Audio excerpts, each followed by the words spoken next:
ऐलान किया है उसमें सर अभी आप लोगों की तरफ से क्या? देखिए, कल जो प्रस्तावित महापंचायत का ऐलान है वो मैं स्थिति स्पष्ट कर दूं कि उस टाटा जलालपुर और उसके आसपास के 5 किलोमीटर की पूरी एरिया में धारा 144 लगा दी गई है और किसी भी प्रकार के आयोजन को पूर्णतः प्रतिबंधित कर दिया गया है। एक चीज़ मैं और स्पष्ट कर दूं कि इस आयोजन के लिए न तो प्रशासन से कोई अनुमति मांगी गई है और धारा 144 के लग जाने के उपरांत इस तरह का कोई भी आयोजन अब वो पूर्णतः अवैधानिक है।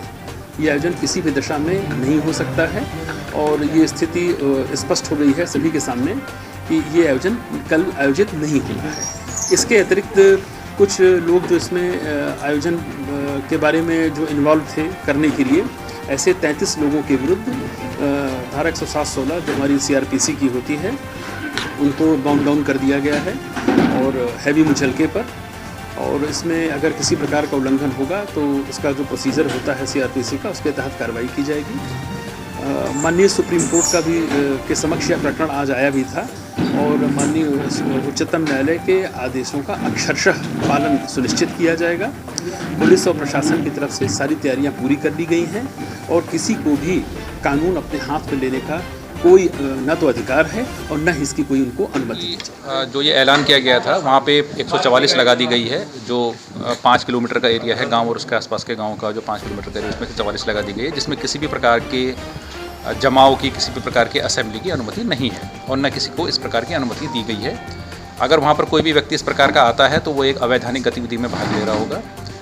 इस प्रकार की गतिविधि को रोकने के लिए पर्याप्त संख्या में पुलिस बल लगाया गया है। करीब वहाँ पर 200 से अधिक हमारे सिविल पुलिस के कांस्टेबल्स और हेड कांस्टेबल्स होंगे। 100 के आसपास हमारे इंस्पेक्टर हैं वहाँ पे। इसके अलावा हम 5 कंपनी PSC वहाँ पर और तैनात कर रहे हैं ताकि इस प्रकार की किसी भी गतिविधि को रोका जा सके।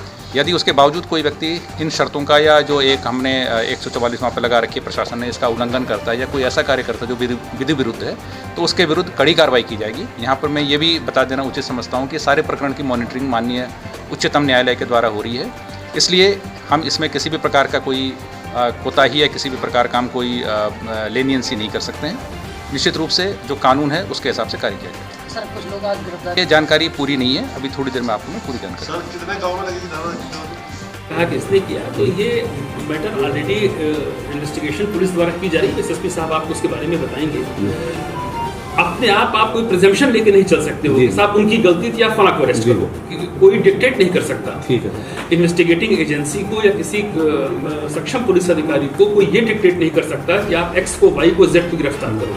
ये उसका अपना विवेक है।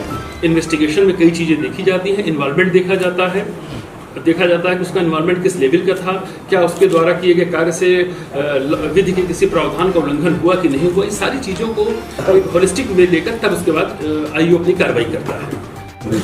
जो हमारे इनपुट्स थे और जो जानकारियाँ थी, ऐसे करीब 35 लोग हैं जिनके विरुद्ध 107-16 की कार्रवाई भी अमल में लाई गई है और उनको बाउंड डाउन किया जा रहा है।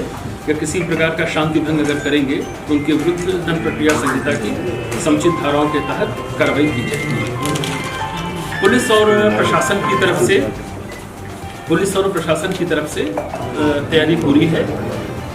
स्पष्ट हम लोगों का ये संदेश है कि लॉ एंड ऑर्डर हर हालत में मेंटेन रहे, चाहे वो किसी भी धर्म का हो, संप्रदाय का हो। रूल ऑफ लॉ है, जो भी चीज़ें होंगी वो कानून के हिसाब से ही चलेंगी।